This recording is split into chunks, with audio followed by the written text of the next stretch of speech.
Dito sa Papa Dudut Stories, ikaw ay hindi nag-iisa.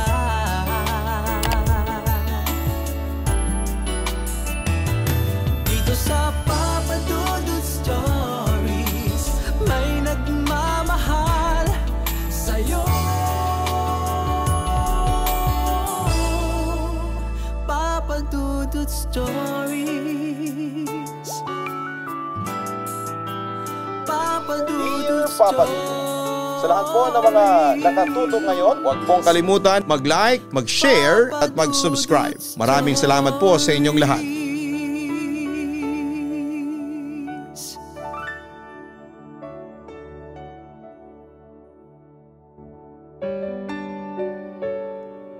Ang pamilya ay isang regalo na nagtatagal habang buhay.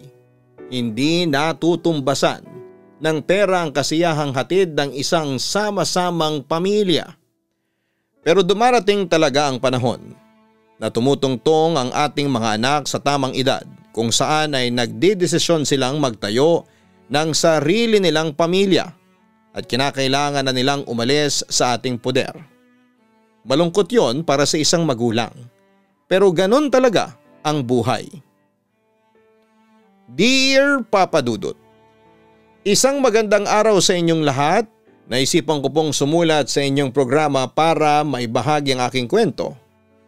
At may turing na isang malaking karangalan para sa akin kung ito po'y inyong mababasa.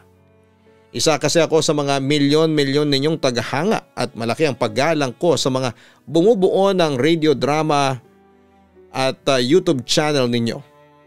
Papa Dudut, tawagin niyo na lamang po ako sa pangalang Nayong. 60 anyos at kasalukuyang nakatira ngayon dito sa Pasig City. Isa akong jeepney driver at ang programa ninyo online ang madalas na pinakikinggan ko, maging ang programa ninyo sa radyo habang ako ay bumabiyahe. Tapos ay isa rin po ako sa mga subscriber nga ng inyong Papa Dudut YouTube channel. At kapag may oras kaming mag-asawa ay sabay kaming nakikinig sa mga tampok mong kwento. Papa Dudut, may asawa ako at 4 na anak. 2 babae at 2 lalaki. At masasabi kong isa kaming masayang pamilya. Samantala pagkatapos mamasada ng jeep ay umuwi ako agad sa aking pamilya at ibinibigay ko ng buo sa asawa kong si Dayang ang buong kita ko. Wala naman akong bisyo kaya ayos lang yon sa akin. At kapag malaki-laki pa ang aking kita ay nag-uuwi pa ako ng pasalubong sa aking 4 na anak. Halos araw-araw masaya ang bandingan naming pamilya, pero mas masaya kami kapag magkakasama kami tuwing sasapit ang Pasko at Bagong Taon. Aba, Paskong Pasko na talaga dito sa bahay. Masayang obserbasyon ko sa buong bahay kung saan ay pinagtulungan noong ayusin ng asawa at mga anak ko ang aming Christmas decorations sa sala at labas ng bahay. Binuksan ko lahat ng Christmas lights para madama natin ang presensya ng Pasko. Dagdag pa ni Dayang. Nga pala, anong inihanda mo ngayong Noche Buena? Tanong ko sa aking asawa.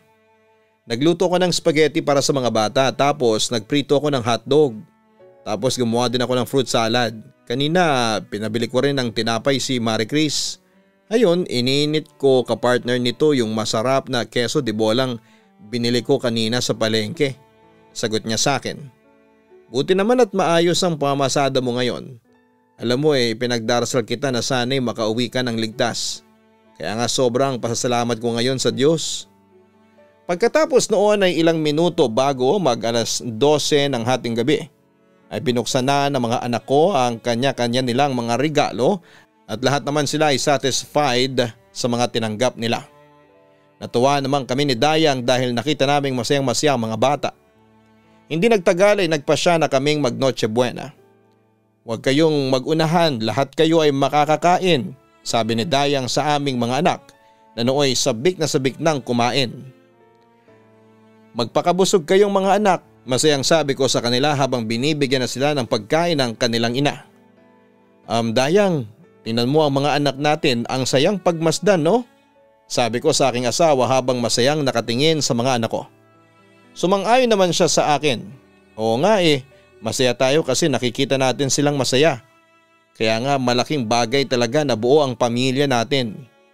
Sana palagi tayong ganito, no? Palaging masaya, palaging magkasama. Kahit na sa pagtanda nila ay sana'y sama-sama pa rin tayo. Lalo na kapag magdiriwang tayo ng Pasko at Bagong Taon. Hiling ko pa noon. Sana nga hindi tayo magkahiwa-hiwalay. Ganon din ang hiling ng aking asawa sa araw ng Pasko. Papa Dudut, ganon kami dati. Masaya at kahit na medyo mahirap ang buhay namin ay sama-sama pa rin kami. Maraming dumarating na pagsubok noon sa pamilya namin pero hindi kami sumusuko ni Dayang, ang aking asawa, at mas tumatag pa ang pamilya namin. Papa Dudut, hindi kami nagkulang ni Dayang sa mga pangaral sa mga anak namin. Hindi kami naging pabaya sa responsibilidad namin at kahit nga na mahirap ang buhay ay sinisika pa rin namin na maibigay ng sapat ang mga pangangailangan ng mga anak namin. Samantala mapagmahal din kaming mga magulang, maalaga at mahabang pasensya. Masasabi ko noong una na naging mabuting mga magulang kami ni Dayang dahil lumaking mabait naman ang mga anak namin. Pero habang lumalaki sila ay nag-iiba na ang pag-uugali nila. At ang sama ay hindi namin inaasahan ni Dayang na may isang malilihis ng landas sa mga anak ko. Kahit ano pang klaseng pagtuwid ang ginawa namin para sa kanila. Isang gabi pag uwi ko sa bahay ay sobra akong nanibago sa nakabibinging katahimikan na nagmumula sa aking pamilya. Mga anak, teka, bakit bang tatahimik ninyo ngayon ha? Tanong ko sa kanila. Sa puntong iyon ay ang asawa ko nang nagsalita. Dayong, may malaki tayong problema. Si Marie Chris. Maya-maya hindi na napigilan ng panganay ko ang umiyak. O anong nangyari sa'yo? Bakit ka umiiyak? Nagtataka kong tanong sa kanya. Sorry po. Natatakot niyang sabi sa akin. Sorry? Bakit? Anong ginawa mong kasalanan? Nagtataka kong tanong sa kanya. Tingnan mo na lang ito, Nayong, sabi sa akin ni Dayang. Nagulat ako dahil pregnancy test kit ang inabot niya sa akin. Nang usisain ko ay nakakita ako ng 2 guhit. Ibig sabihin ay positive. Buntis ang gumamit. Buntis ang panganay mo, sabi pa ng asawa ko sa akin. Hindi naman ako makapaniwala noon sa aking narinig at nakikita. Umakyat din ang dugo sa ulo ko dahil hindi ko noon akalain na meron akong anak. Na inakala kong matino ay siyang magbibigay pala ng sakit ng ulo sa akin. Dahil sa matinding emosyong nararamdaman ko ay nasampal ko ang aking panganay na si Marie Chris. Hayop kang bata ka. Sinong nakabuntis sa'yo? Si Albert po, yung boyfriend po ni Rowelyn. Sagot sa akin ang aking anak. Anong sabi mo? Nagpabuntis ka sa boyfriend ng best friend mo? Walang iya ka, ang landi mo. Galit na sabi ko sa kanya habang pinagsasampal ang umiiyak kong anak. Patama na po, maawa po kayo sa akin. Pagmamakaawa naman sa akin ni Marie Chris. Siya namang awat sa akin ang asawa ko. Nayong, ano ba? Huwag mong saktan ang anak mo, sabi pa niya sa akin. Dapat lang sa babaeng niya nagulpihin para magtanda, sabi ko kay Dayang. Pagkatapos ay bumaling naman ako sa aking anak. Hoy Marie Chris, hindi kita pinalaking malandi. Hindi ako nagkulang ng pangaral sa iyo tapos ganito lang ang gagawin mo. Nayong, tama na. Anak mo pa rin yan. Huwag mong saktan. Sigaw sa akin ni Dayang habang inaawat ako. Pilit naman akong kumawala sa pagkakahawak sa akin ni Dayang. Hindi ako titigil hanggat hindi ko natuturuan ang leksyon ng babaeng ito. Umawat na rin sa akin noon ang iba ko pang mga anak. Yan kasi ang hirap sa iyo, Dayang. Kinukonsinti mo yung mga anak mo kaya lumalaking swail. Balik ko naman kay Dayang nang patuloy pa rin siya sa pag-awat sa akin na paluin si Marie Chris. Hindi ko sila kinukonsinti. Sinasaway lang kita kasi ikaw na ang umaabuso sa kapangyarihan mo, sagot naman niya sa akin. Nagpantig naman ang tenga ko sa mga sinabi ni Dayang kaya agad ko siyang kinumpronta. Ako? Umaabuso? Ako pa ngayon ang sinisisi mo? Dayang, dinidisiplina ko lang ang mga anak natin. Yan kasi ang problema sa iyo. Konsentidora ka. Mali ang pagpapalaki mo sa mga anak natin. Paninisi ko pa sa kanya. Tulad naman ng aking inaasahan ay dumipensa kaagad ang asawa ko sa aking akusasyon laban sa kanya. Hoy Nayong, kahit na asawa kita, wala kang karapatang husgahan ang pagpapalaki ko sa mga anak ko. Ikaw hanggang bigay ka lang ng pera sa akin. Ako buong buhay ko inalay ko sa kanila. Ako ang kasama nila sa araw-araw at dahil sa palagi kang wala, hindi mo alam kung gaano karaming dugo at pawis ang ibinuhos ko para sa pagpapalaki ng maayos sa mga anak natin. Sabi pa niya sa akin. Ganun pala eh. Maganda pala ang pagpapalaki mo sa mga anak natin. Bakit nagpabuntis yang magaling mong anak? Balik ko sa kanya. Kung makapagsalita ka naman dyan, parang hindi ka nagkamali ni minsan. Ang sabi ni Dayang na nooy naiiyak na sa galit at sama ng loob. Samantala ay muli akong bumaling sa aking anak. Lumayas ka sa harapan ko, Marie Chris. Bago pa magdilim ang paningin ko sa iyo, sigaw ko pa sa kanya. Agad namang sumunod si Marie Chris at umiyak itong bumalik sa kwarto. Sumunod naman sa kanya sina Dayang at mga anak ko. Naiwan akong mag-isa noon sa sala at doon ay hindi ko na napigilan ang pagdaloy ng luha sa aking mga mata. Papadudot 18 anyos ang panganay kong si Marie Chris nang mabuntis. Masama ang loob ko sa anak ko dahil kahit na anong pangaral ang gawin ko sa kanya ay sinuway pa rin niya ako. Ni minsan ay hindi ko pinangarap na meron akong anak na mapapariwara. Pinalayas ko noon si Marie Chris sa pag-aakalang magmamakaawa siya at hihingi ng tawad sa amin at magbabagong buhay, pero nagkamali ako. Dahil pagkatapos niyang manganak ay hindi na siya bumalik ng bahay at nakipag-live-in na siya sa kung kani-kanino. Hindi na rin niya natapos noon ang pag-aaral niya. Papadudot wala kaming nagawa noon ni Dayang, kundi ang ipagdasal na lamang ang anak namin sa Panginoon. Lumipas pa ang ilang taon ay tinuon na lamang namin ni Dayang ang atensyon namin sa iba pa naming mga anak. Nakita namin at pinaramdam na mahalaga sila sa amin, para naman hindi pumasok sa isipan nila na iwanan kami tulad ng ginawa ni Marie Chris. Siya nga po pala, Mapa. Kaya po pala kasama ko si Marco kasi namamanhikan po siya sa atin. Wika ni Ronalyn sa amin ni Dayang. Ha? Namamanhikan? Nung unay nagulat pa ako sa aking narinig. Tito, inalok ko na po ng kasal si Ronalyn. At tinanggap naman po niya. Sagot naman ni Marco, ang boyfriend ni Ronalyn. Opo pa, tinatanggap ko na po yun kasi pareho na rin naman po kaming stable sa mga trabaho namin. At saka po nasa hustong gulang naman po kami. Sabik na wika ng anak ko.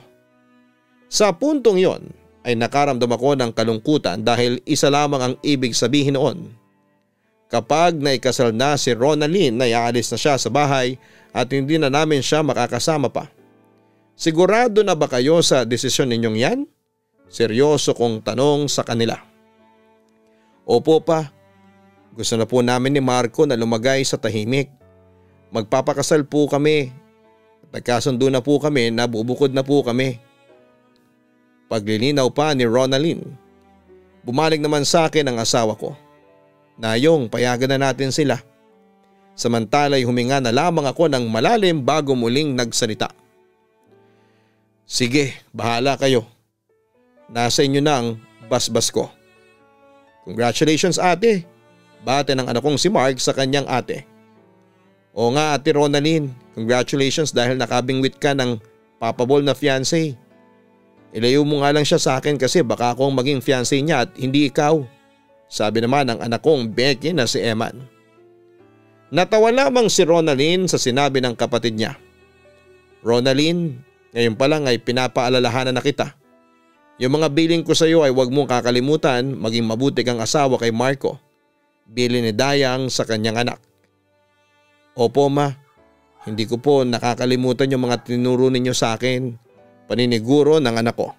Huwag din po kayong mag-alala, tito, tita. Magiging mabuti rin po akong asawa sa anak ninyo. Pangako ko po yan. Yun naman ang binitawang pangako ni Marco sa amin. Mabuti naman kung ganun. Kailan ang kasal? Usisa ko. Sa darating na taon na po, sagot ng future manugang ko. Napatango ako bilang reaksyon sa sinabi niya. Maging masaya sana kayong pamilya, Ronalyn at Marco. Sabi ko pa sa dalawang magsing irog. Papa Dudut, ilang buwan ang lumipas ay natuloy ang pagpapakasal ni na Ronalyn at Marco at sumama na ang anak ko sa asawa niya para bumukod. Kasabay din noon ay ang pagpasok ni Mark sa Philippine Military Academy at doon na siya nag-board, Papa Dudut. Wala kaming nagawa ni Dayang sa pag-alis ng dalawang anak namin at sa halip ay napilitan na lamang naming tanggapin ang naging desisyon nila. Papa Dudut, ang aming bunsong si Emma na lamang noon ang natira sa amin ni Dayang. Pero hindi na kami katulad dati noon na isang masayang pamilya dahil kulang na kami. Kaya tuloy minsan ay hindi ko maiwasan ng maiyak dahil naaalala ko ang mga panahong magkakasama kaming kumakain, nagkwekwentuhan, nagtatawanan at kapag may problema ay sama-sama kami at nagdadamayan. Lumipas ang panahon, ang mga alaala ay mananatili na lamang alaala at kahit labag sa loob mo ay meron at merong lilisan. Samantala lumipas ang maraming taon, nagkaroon ng sari-sariling buhay ang mga anak naming sina Marie Chris, Ronalyn at Mark. Ang tanging natira na lamang sa amin noon ni Dayang ang bunso naming anak na si Eman. At dahil siya na lamang ang titira naming anak na kasama, ay pinagtuunan namin siya ng atensyon at pagmamahal. Kahit nga ako ay tinanggap ko ang pagiging bakla ng bunso ko dahil ang mahalaga noon sa akin ay makasama ko lang ang anak ko. At para huwag lumayo siya sa aming mag-asawa. Kaso nga lang, Papa Dudut, darating at darating din ang panahon na kailangan na ring tumayo ng bunso ko sa sarili niyang mga paa. Nayong, kanina ka pang walang kibo dyan. Nag-aalalang wika sa akin ni Dayang. Hindi ko maiwasan na malungkot, namimiss ko kasi ang mga anak natin. Sabi ko noon sa aking asawa habang tinitingnan ko ang aming photo album kung saan ay kompleto pa kami. Ganon talaga, si Ronalyn kasama ang asawa niya sa Amerika na sila nakabase. Si Mark naman ay nasa malayong lugar naka-duty. Si Marie Chris naman galit pa rin siya sa atin hanggang ngayon. Ang wika ni Dayang na nooy nakaramdam ng kalungkutan. Bakit naman siya magagalit sa atin samantalang siya naman ang may kasalanan? Reaksyon ko sa huling sinabi ng asawa ko tungkol sa aming panganay. Huminga lamang ng malalim si Dayang. Ipagdasal na lang natin ang mga anak natin. Nayong sana'y masaya sila ngayon. Mamayang kaunti ay nagsalo na kami ng hapunan ni Dayang. Kasama namin ang natitira naming anak na kasama namin si Eman. Anyway, may good news po pala ako sa inyo. Panimula ng aming bunso na halatang masayang masaya noon. Naaprobahan na po yung application ko papuntang Italy. Pasok po sa banga ang beauty ko bilang fashion designer. Natuwa naman si Dayang sa narinig. Talaga anak? Opo ma. Kaya nga po ang saya-saya ko Sabik na wika naman ni Eman. Kung gano'n aalis ka na. Iiwan mo na kami ng nanay mo. Malungkot kong tanong sa aking anak. Papsi, sandali lang naman po ito. Sagot sa akin ang bunso ko. Ilang taon niyang sinasabi mong sandali? 2, 3, 4 o 5 taon? Usisa ko pa sa kanya. 3 years po yung kontrata ko, tugon niya. Sa puntong yon ay hindi ko na napigilan ang aking emosyon. Tingnan mo na, iiwan mo rin kami ng nanay mo katulad ka rin ng mga kapatid mo na iniwanan kami. Paps, hindi ko naman po kayo totally iiwanan. Magtatrabaho lang po ako sa Italy. Alam niyo naman po ang kailangan ko po ng trabaho para makatulong naman po ako sa inyo, Mamsi, Papsi. Gagawin ko po ito para din sa atin. Pangako naman sa akin ni Eman. Pero anak, mamimiss ka namin ng mama mo. Naiiyak kong sabi sa kanya. Sa puntong yon ay nakbayan ako ng aking anak at inalo. Papsi, wag na po kayong umiyak. Wag po kayong mag-alala. At hindi po ako mawawala ng komunikasyon sa inyo. Palagi po akong tatawag, mag-i-email, magte-text, pati mag-video call ay gagawin ko na po yan para hindi kayo malungkot. Paninigurado naman sa akin ang anak ko. Kasi malayo ang Italy. Siguradong mag-aalala kami sa iyo pag-aalala ko. Mag-iingat naman po ako doon at saka don't worry. Safe po yung pupuntahan ko. At saka pag uwi ko pasasalubungan ko po kayo ng branded na mga damit. Maraming shopping center sa Milan. Pero higit sa lahat mag-uwi po ako sa inyo ng limpak-limpak na euro. Yun naman ang pangako sa akin ng aking bunso. Hindi ko kailangan ng pasalubong. Ang importante lang naman sa akin ay umuwi ka ng ligtas. Paalala ko pa sa kanya. Hindi balit ipagdasal ka namin palagi sa Diyos na sana iligtas ka niya sa anumang kapahamakan. Sabi naman ni Dayang kay Eman. Pagkatapos noon ay naghapunan na kami at unti-unting nabago ang usapan. Pero naroroon pa rin ang lungkot sa aking puso. Papa Dudut, hindi nagtagal ay umalis din ang bunso namin para magtrabaho sa ibang bansa. Wala rin kaming nagawa ni Dayang at sa halip ay inintindi na lamang namin ang aming anak. May sarili din kasi itong buhay. Inisip na lamang namin ng asawa ko na tapos na ang obligasyon namin sa mga anak namin kaya kinakailangan na nilang lumisan. Pero Papa Dudut, hindi pa rin namin maiwasan na maiyak ng asawa ko dahil sa sobrang pangungulila sa mga anak namin. O maaring may komunikasyon sila sa amin pero hindi sapat yon dahil wala naman sila sa tabi namin. Kaya nga kapag sumasapit ang mahalagang araw tulad ng birthday o Pasko ay hindi ko maiwasang umiyak. Nami-miss ko sila. Ano na kaya ang ginagawa nila ngayon? Tanong ko sa aking sarili habang napapaisip kung ano nga ba ang ginagawa ng mga anak ko sa oras na yon. Sana masaya sila ngayon, ang wika ni Dayang sa akin. Pagkatapos ay inakbayan niya ako at nilambing.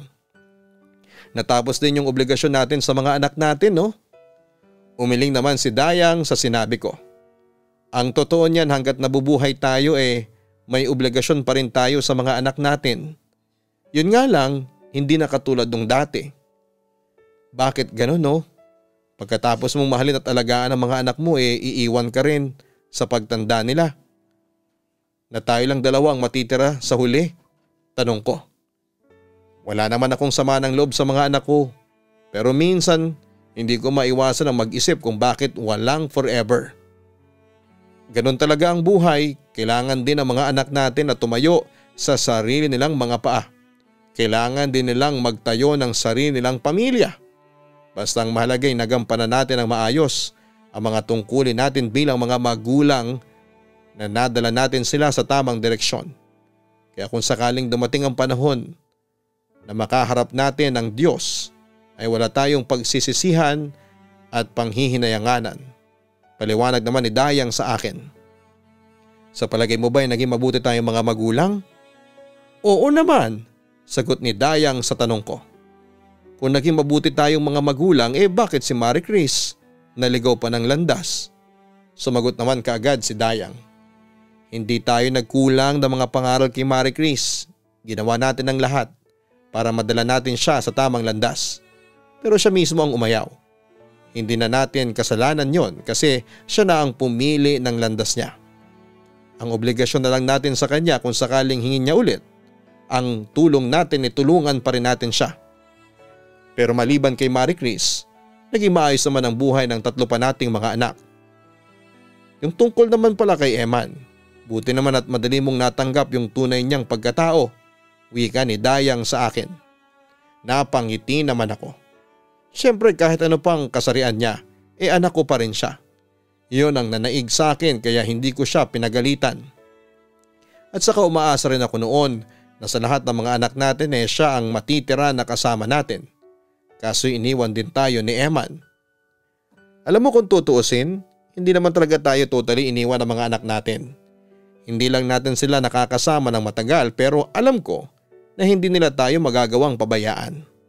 Alam kong mahal pa rin nila tayo. Paliwanag ni Dayang sa akin. Kaya ikaw Nayong, huwag ka nang magtampo sa mga anak mo ha. Tumango naman ako bilang sagot sa kanya. Pagkatapos ay naglambingan na kami. Biruin mo Nayong, 27 taon na tayong magkasama. Mabilis talaga ang takbo ng panahon. Hindi natin namamalayan na tumatanda na pala tayo. Pero alam mo Dayang, nagpapasalamat ako sa Diyos kasi hanggang ngayon magkasama pa rin tayo at nagmamahalan. Sagot ko naman sa kanya. Sana marami pa tayong mga taon ng pagsasama, no? Hinawakan naman ni Dayang ang aking mga kamay bago siya sumagot. Sana nga, mahal ko. Papa Dudut, sa pagkakataong iyon ay unti-unti na rin naming natanggap ang katotohanan ng buhay na hindi na maibabalik pa ang masayang nakaraan sa aming pamilya. Sinikap na lamang namin na maging masaya ni Dayang kahit na wala ang mga anak namin. Pinahalagahan namin ang bawat segundo na magkasama kami dahil alam naming dalawa na hindi na permanente yon. Samantala ay hindi rin naman tuluyang nawala sa amin ang mga anak namin dahil kapag birthday, Pasko, bagong taon ay sinasamahan naman kami ng mga anak ko kasama ang kanilang pamilya. Pero higit na nagpasaya sa amin ay ang pagbabalik ni Marie Chris. Pa, sorry po. Sorry po kung naging pasaway po akong anak. Natatandaan kong sabi sa akin ni Marie Chris nang muli siyang dumalaw sa bahay kasama ng kanyang mga anak. Napatawad na kita, Marie Chris, sabi ko sa aking panganay bago ko siya hagkan. Kumusta ka na? Agad naman siyang sumagot sa akin ng may pangungulila. Heto po, namimiss ko po kayo. Alam mo anak, matagal kong pinagdarasal sa Diyos ito na sana'y mabuo ulit ang pamilya natin.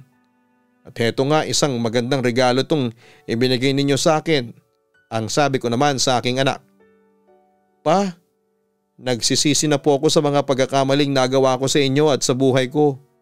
Kaya heto po, sinisikap ko na pong magbagong buhay. Magandang balita yan anak, sabi ko naman sa kanya. Halos maiyak ako sa tuwa dahil sa wakas ay buo na ulit ang pamilya namin. Papa Dudut, sa ngayon ay magkasama pa rin kami ni Dayang at heto masaya pa rin ang buhay. Namamasada pa rin ako ng jeep hanggang ngayon. Suportado na rin kami ng mga anak namin lalo na si Emma na madalas ay magpadala ng pera sa aming kada buwan. Samantala hinayaan na namin ni Dayang na mamuhay ang mga anak namin sa piling ng mga taong kabiyak nila sa buhay. Gayunpaman ay hindi sila nakakalimot na dumalaw kapag sumasapit ang mga mahalagang araw tulad ng birthday, Pasko at bagong taon. Papa Dudut, alam kong marami ang nakaka-relate sa buhay namin ni Dayang. Sana'y magsilbing aral at inspirasyon po ito sa nakararami. Hanggang dito na lamang ang sulat ko at umaasa kami ng asawa ko na mababasa nyo ito. Muli maraming salamat at isang pinagpalang gabi sa inyong lahat. Lubos na gumagalang, Nayong. Maraming salamat Nayong sa pagbabahagi mo ng iyong totoong kwento sa Papa Dudut Stories. Nakakatuwang mabasa at marinig mula sa iyo na maayos na ang iyong pamilya. Lalo na't nagkaayos na kayo ng panganay mong si Marie Chris. Para maging masaya at lalong long lasting ang inyong pamilya, dapat may pagmamahalan, may respeto at higit sa lahat ay tiwala tayo sa isa't isa. Mawala man ang isa dyan ay magkakaroon ng kaguluhan at hindi pagkakaunawaan sa loob ng pamilya. Kaya dapat ay pahalagahan natin ang bawat isa. Magtulungan kung may problema. Akayin ang sinumang nalulugmok o naliligaw ng landas. Magdamayan kung may malungkot sa pamilya at higit sa lahat ay matutong gumalang tayo sa bawat isa. Lalo na sa ating mga magulang. Samantala kahit na may sarili na tayong pamilya ay huwag pa rin tayo makalimot sa ating nakagisnang pamilya. Huwag nating iwanan o pabayaan ang ating mga magulang. Makipagbanding tayo sa ating mga kapatid kung may oras ka pa. Masarap din kasing balikan yung mga panahong sama-sama kayo sa isang bahay at nagmamahalan. Huwag nating kalimutan kung saan tayo nanggaling. Hanapin po ang Kaistorya YouTube channel para sa mga horror stories na araw-araw po tayong nag-upload niyan. Ganon din ang Gian Gianna Vlogs na nasa homepage po ng channel na ito ang link. Again, ng Kaistorya at ng Gian Gianna Vlogs. Salamat po sa mga nakasubscribe na at magso-subscribe.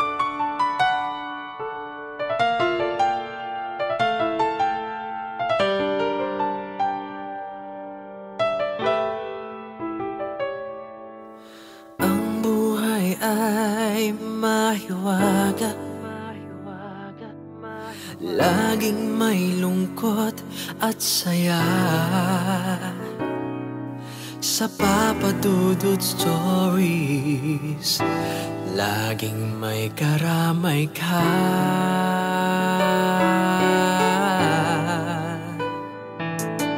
Mga problemang kay bigat. Dito ay pakikinggan ka sa Papa Dudut Stories. Kami ay iyong kasama. Dito sa Papa Dudut Stories, ikaw ay hindi nag-iisa.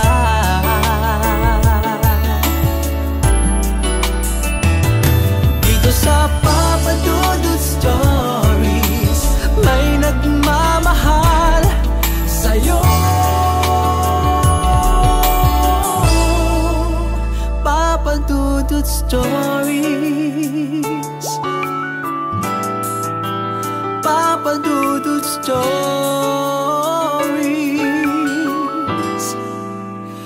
Papa Dudut Stories.